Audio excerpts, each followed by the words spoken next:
Today we're making stuffed cabbages filled with beef and rice. They are the ultimate comfort food. And the recipe I'm going to show you is a variation of my mom's delicious recipe. You're going to love this, so keep watching.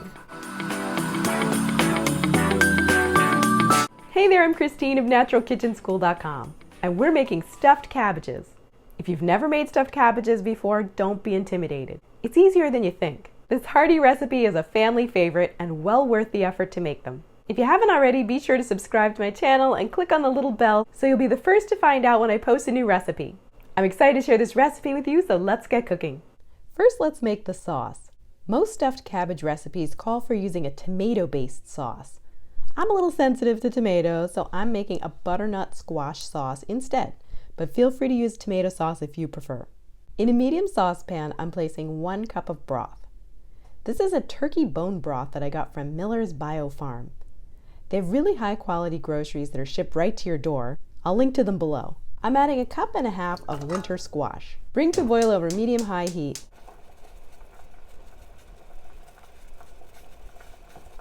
Then reduce the heat to low, cover and cook for 20 minutes or until the squash is fork tender.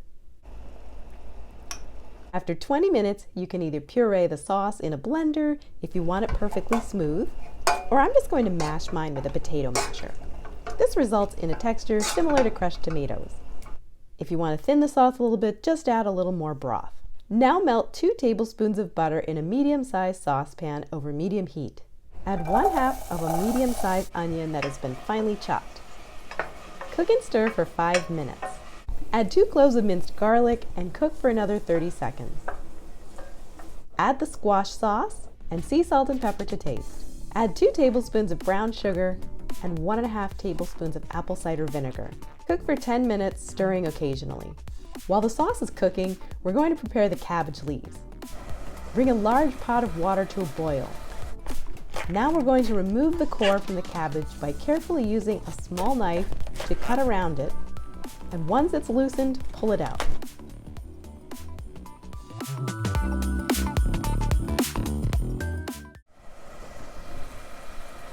So first I'm going to boil the cabbage leaves that broke away from the head, since these don't need to cook as long.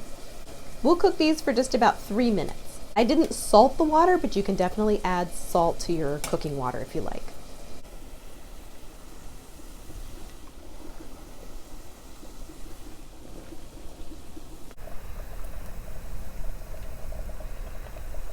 Carefully lower this down into the water. Cook for about 5 minutes or until the cabbage leaves are easily separated.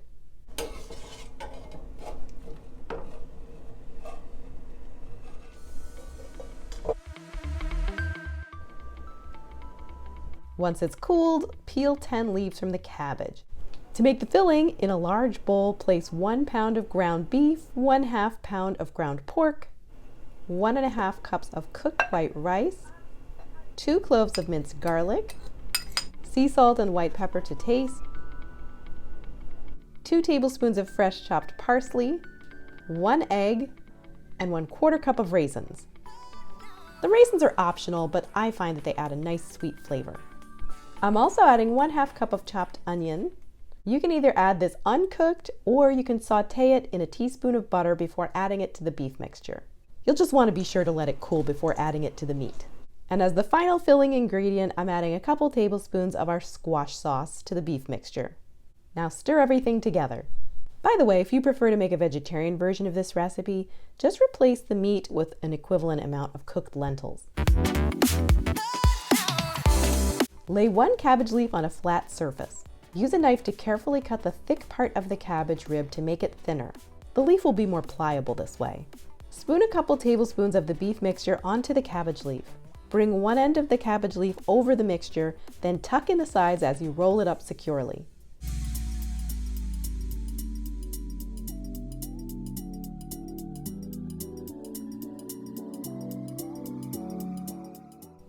Repeat this process with the remaining cabbage leaves and filling. My mom used to always use cooking twine to secure the cabbage rolls, but you don't necessarily have to do this. You can see that I'm not using it in today's recipe.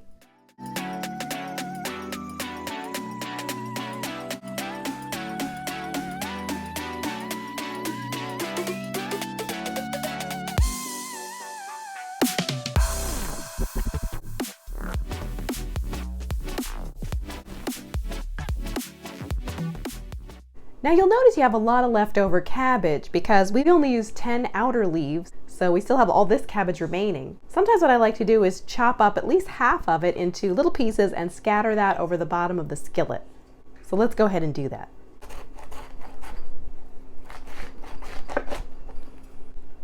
And the other half you can chop up and saute with a little butter and any herbs that you like. It makes a great side dish.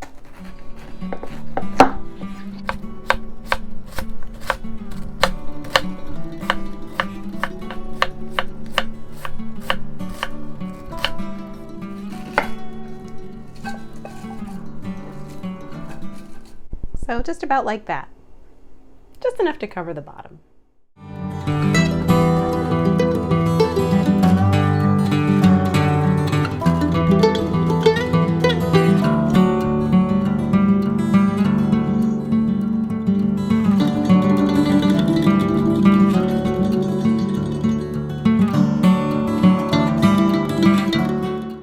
Pour the remaining squash sauce over the rolls.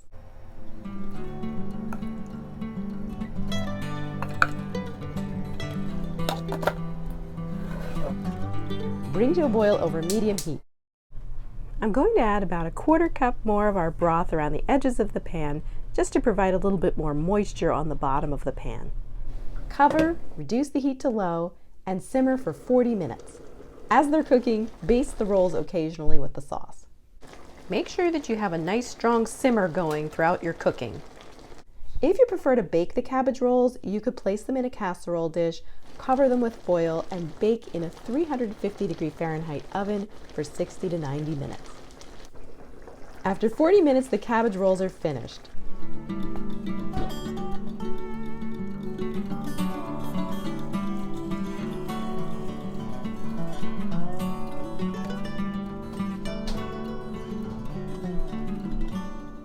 And now the moment I've been waiting for, the taste test.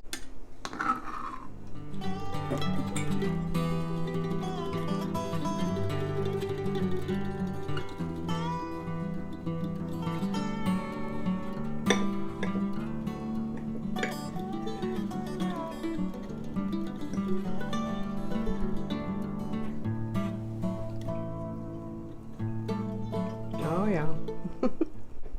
So delicious.